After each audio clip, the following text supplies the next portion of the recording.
this card can also be used in your hand as material. That's so good. You can send this card from your hand for material. Holy. It's time! Let's go!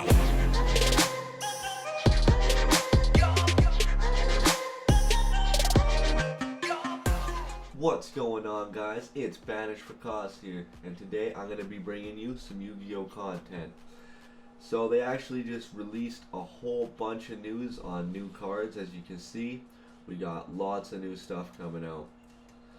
So if you want to support the channel, make sure you subscribe with bell notifications on so you get notified every time I update a new video, as well as like and comment down below. So without further ado, let's get right into this.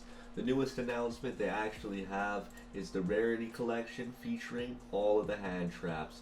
So we got Ghost Ogre getting a gold rare, we got Ghost Reaper, Ash Blossom, Ghost Bell, and Ghost Sister, which are all getting gold rare reprints, which is really cool.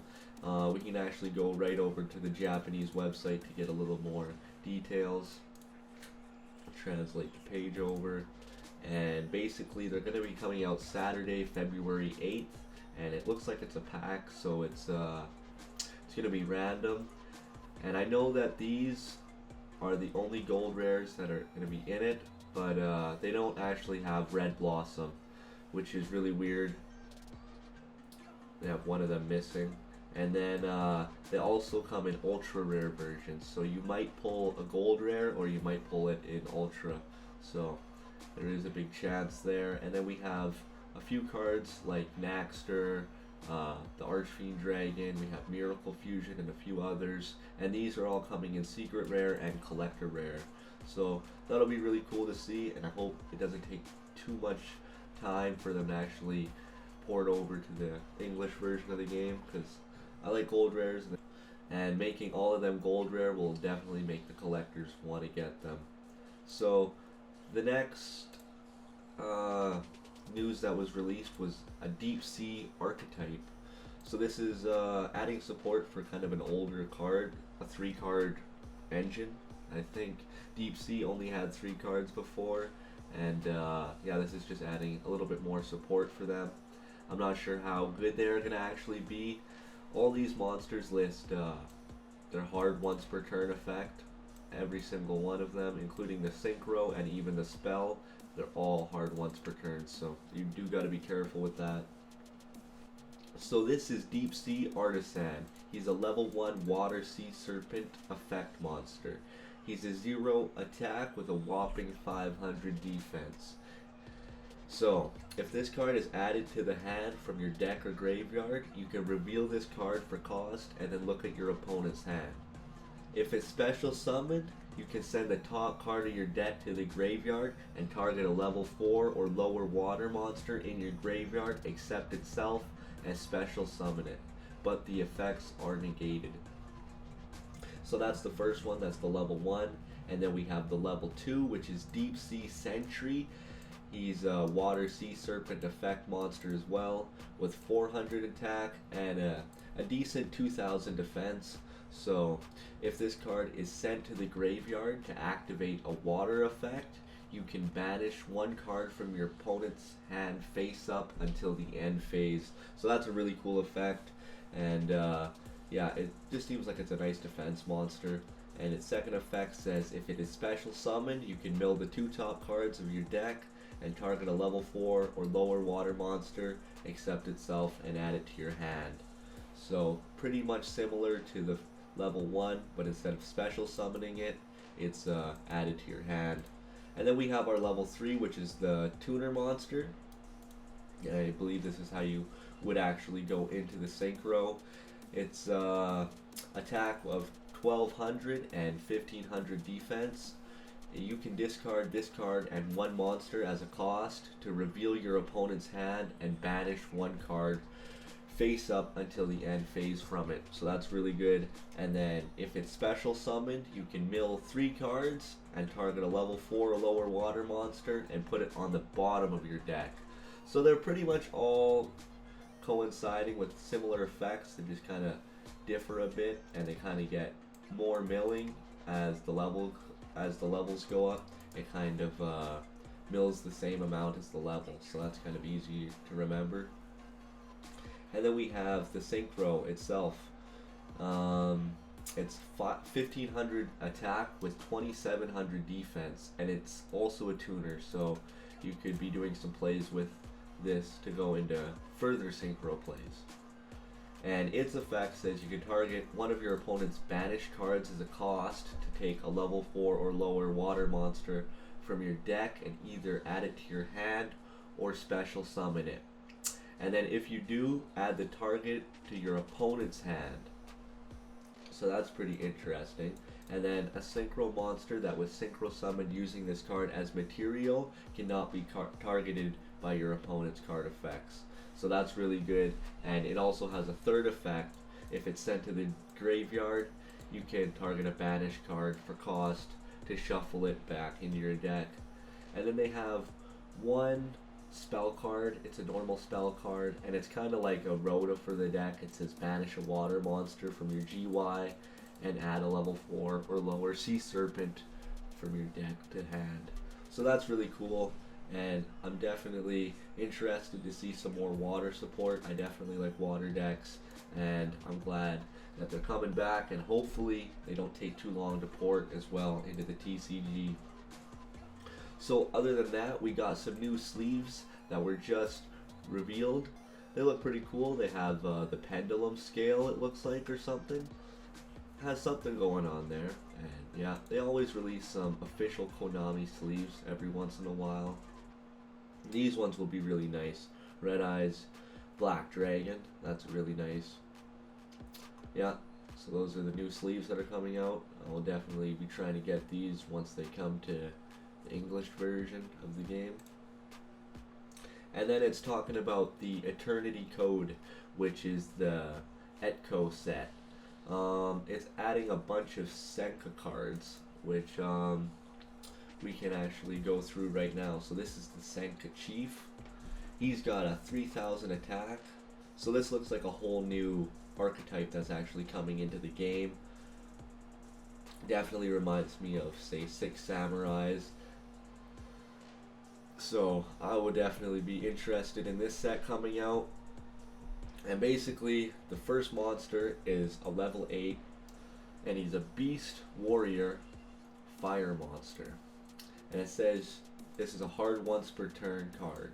If a card your opponent controls is destroyed by battle or card effect, you can send one other card from your hand or field to the graveyard as a cost, and special summon this card from your hand. So that's really good.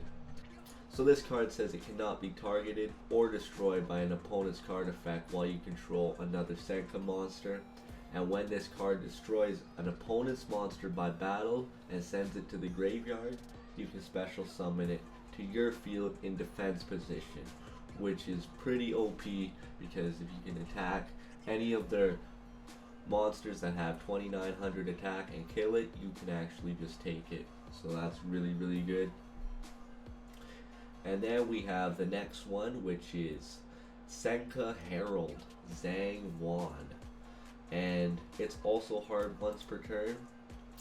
But at the beginning of the damage step, when a Senka monster you control battles an opponent's face-up monster, you can special summon this from your hand, and if you do, your opponent's monster loses 1000 attack.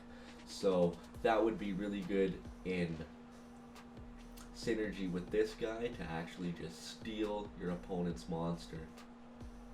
And its second effect says Senka monsters you control cannot be destroyed by battle except this card. So it's kind of acting like a dupe frog, which is really cool as well.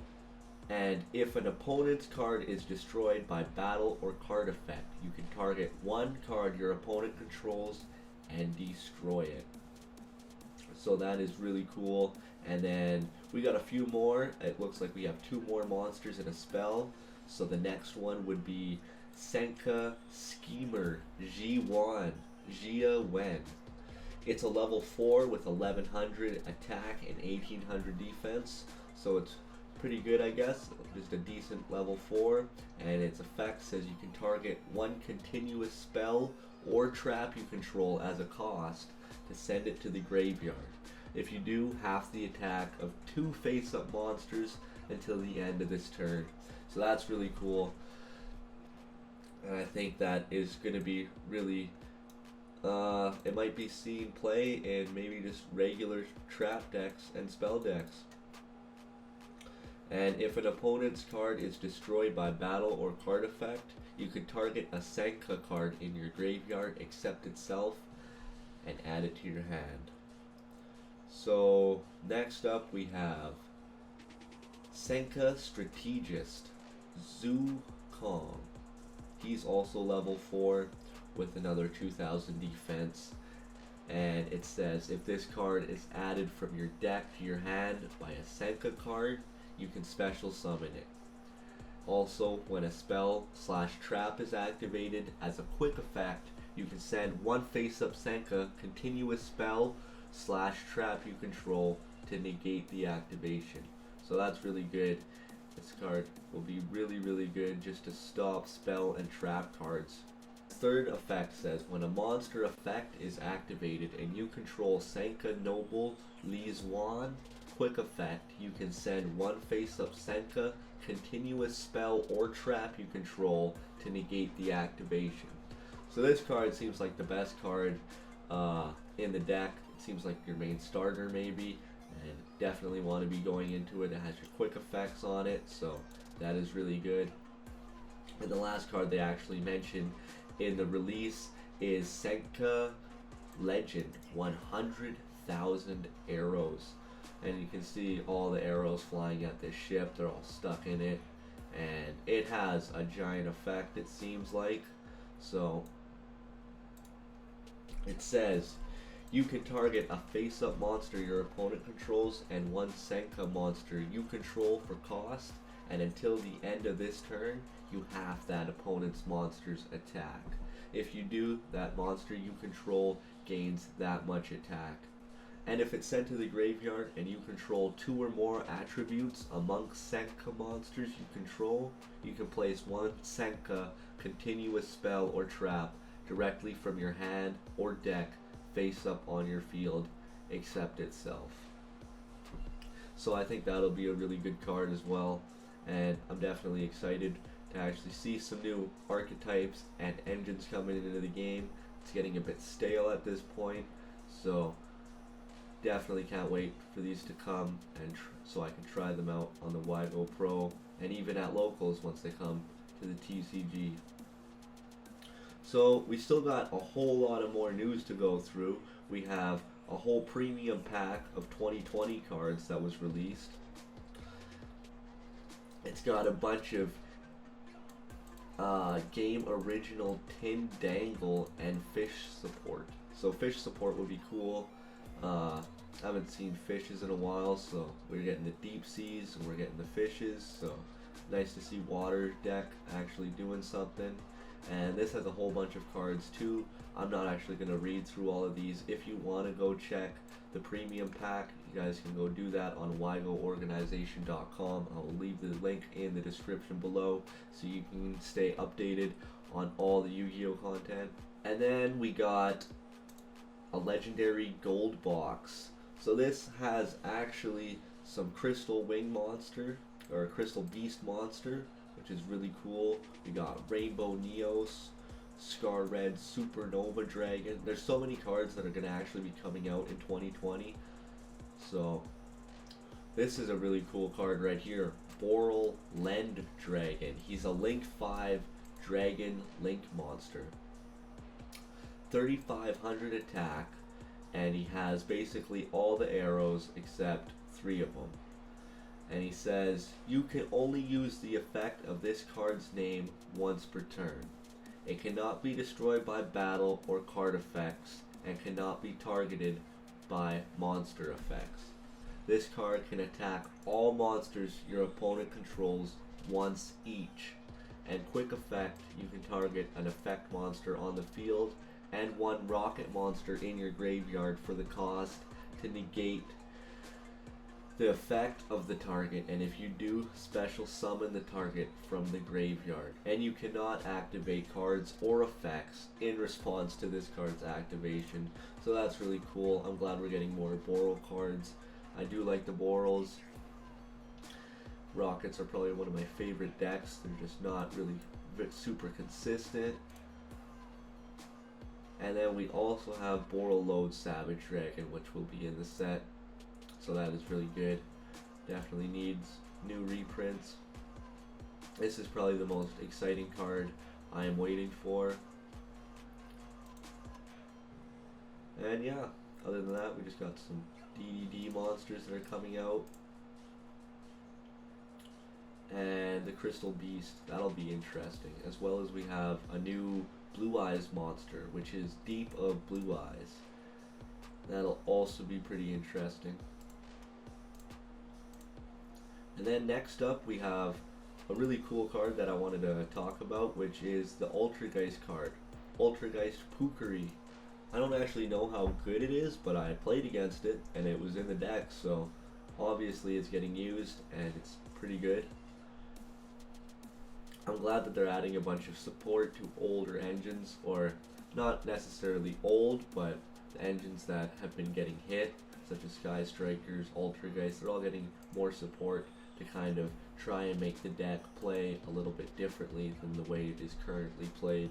So this Ultrageist card says, if an Ultrageist monster you control would be used as link material for an Ultrageist monster, this card can also be used in your hand as material. That's so good. You can send this card from your hand for material. Holy. If an Ultrageist Link monster is link summoned to your field and it's in your graveyard, you can add it to your hand. So that's also really good. This card would definitely be seeing play. And then we have a Machiner's Structure deck. So we don't actually have any information on it, we just have the picture of the structure deck, so that's pretty cool. We're going to be getting a Machiner Structure deck. And then the last thing that they've updated is the Arc V and V Reigns reprints. So these will be coming. I'm not really sure what this is all about. We can definitely go check it out. So it says, the soul of the duel who crosses opens a new door. See the shining legend. So it looks like we're going to be getting a bunch of gold rare cards like Dark Magician, Blue Eyes, White Dragon, Red Eyes. Oh, and we're getting all of these cards in the set, which is Dragoon of Red Eyes. You got a lot of cards. The Boral Land is here. This is definitely going to be a really good box coming out. The Legendary Gold Box. December 21st for Japanese. And it comes with a bunch of field centers here too, so that makes it really, really good. And yeah, this is just basically what I wanted to show you guys. All the new stuff that's coming out. Basically, we're going to be getting a bunch of new support cards for older cards and for decks we haven't even seen, so definitely stay tuned for that. These will probably be coming into the TCG not too far after. Usually takes 6 months to a year, but these cards will all probably definitely follow up to us soon. So yeah, I hope you guys enjoyed the video. If you did, make sure you subscribe, like, and comment down below, as well as turn on the bell notifications so you get notified every time I drop some new content. This is Banished for Cost, and I'll see you guys later.